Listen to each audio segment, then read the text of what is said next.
Alright, so this video is going to be about graphing parabolas. Now, before you even start making a graph, putting down a set of axes on your paper and scaling your graph, you should just look at the equation you're given and identify all the key features. If you don't know how to do that, I have already posted a previous video about how to find the key features for an equation of a parabola, whether it's in standard form, vertex form, or even X-intercept form. So step one, before you do anything, you identify all key features.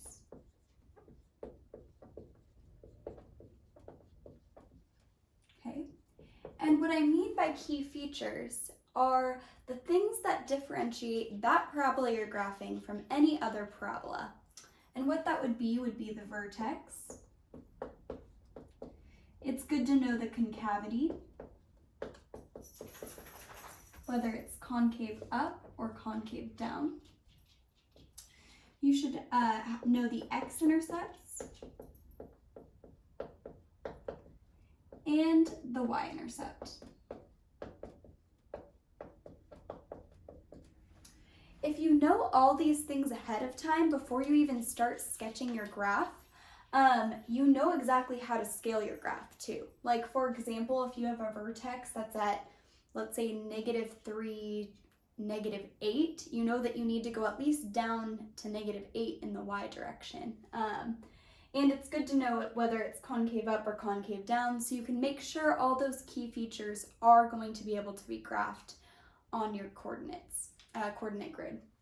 Okay, so step two, once you've found all of those things, is you can start graphing. So create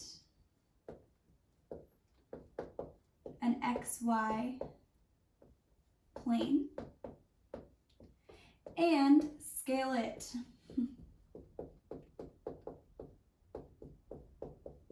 And what I mean by scale it is you can create your XY axis, label the x-axis, label the y, but tell me what units you're going by. If you're going by ones, then tell me you're going by ones. I need to see that on your graph. Otherwise, your graph doesn't really tell me much at all about your parabola. I need to know that if you plot the point 1, 1, I can see that it's at 1, 1. And sometimes you get really large coordinates. What I mean by that, I guess not size, but like let's say you get 24, 28, and you have to plot that way up here somewhere.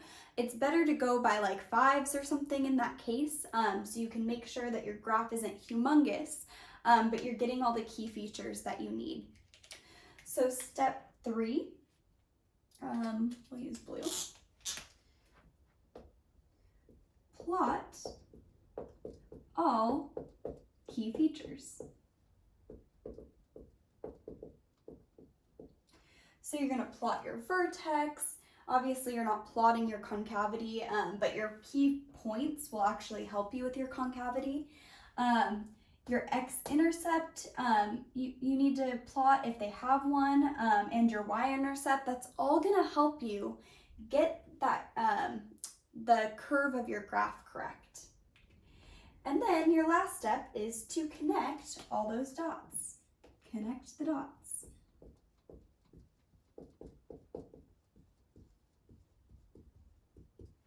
Okay, so you'll have all your points plotted, your vertex, your intercepts.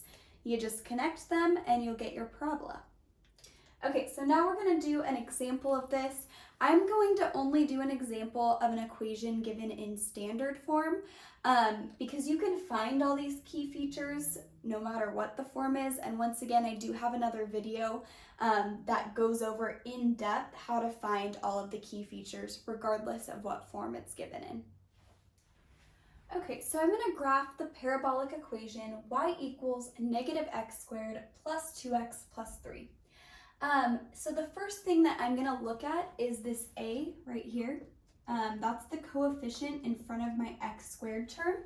My a is -1, which is less than 0. So the first thing that I notice about this graph is it's going to be concave down.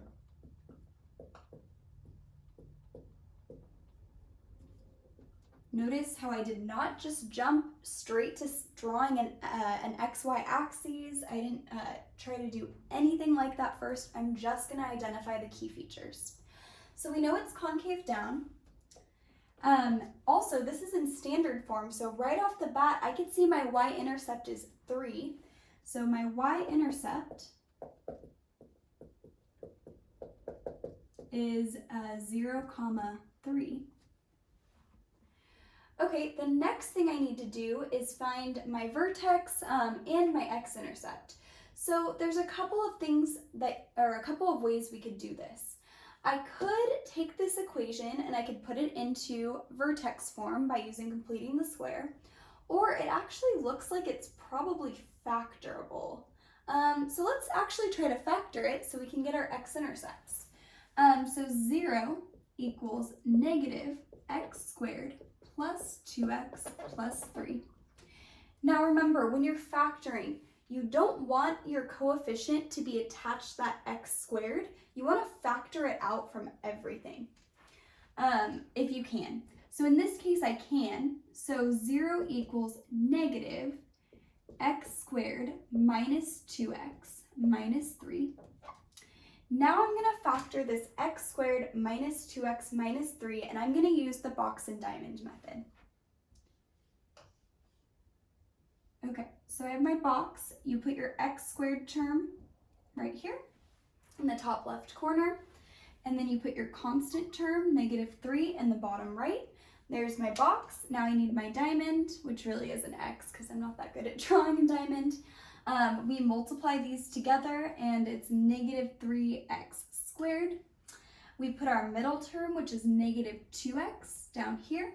So now I need to figure out two numbers that multiply together to get negative 3x squared and add together to get negative 2x. So if I have negative 3x and x, this actually works out really nicely. So I can put negative 3x here and x there. X by x will get me x squared. X times negative 3 is going to get me negative 3x. And x times 1 gets me x.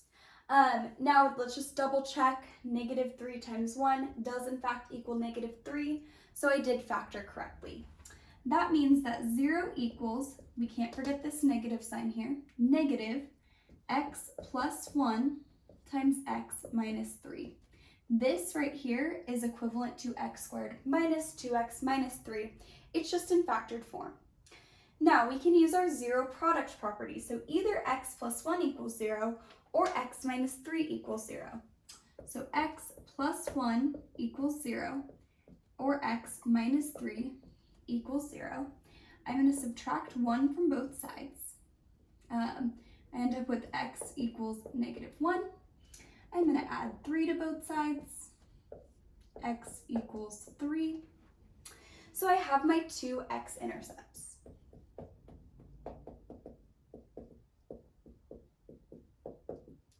And they are negative 1, 0 and 3, 0. Okay, the last thing I'm missing is my vertex. Now, because I already know my x-intercepts, I'm going to go with the method where I use the x-intercepts to find the x-coordinate of my vertex and then plug that into my equation to get my y-coordinate. So I'm going to erase all this so I have some room.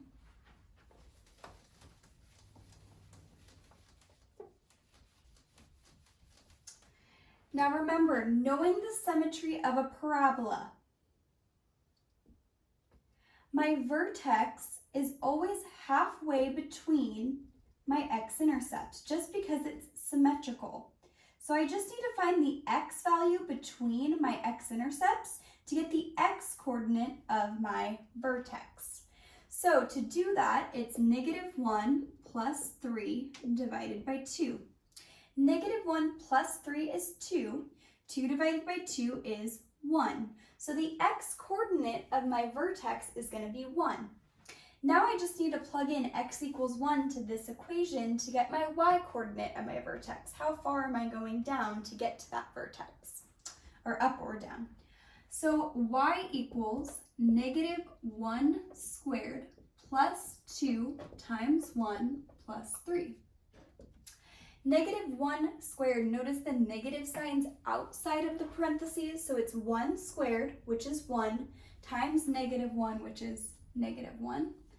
2 times 1 is 2, so plus 2, and then plus 3. -1 plus 2 is 1, plus 3 is 4, so it looks like my vertex is going to be 1, 4. So last thing here, vertex is 1, 4. Okay. Now I know everything I really need to know about this parabola before I've even started drawing my x and y axis. So now I can start drawing that. I'm going to draw my x-axis. I'm really awful at drawing straight lines, but that's okay. And my y-axis, we're going to pretend that those are straight. X, y. Now I need to look at my points. I need to make sure that I'm fitting everything that I need on this graph so I can scale it appropriately.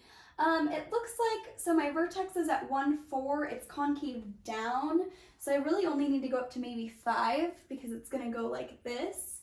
My x-intercepts are at -1 and 3, so maybe I'll go out to, I don't know, 4 and -4 on that on those sides. So that's how I'll scale them. I'll scale them by 1 so I can fit everything. This is very, very important. Always just get in the habit of scaling your graphs.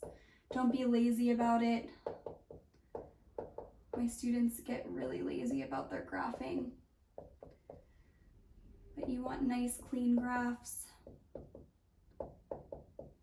Okay. So I am all scaled. Now I just have to start plotting all my key points. So my y-intercept is 0, 3 right here.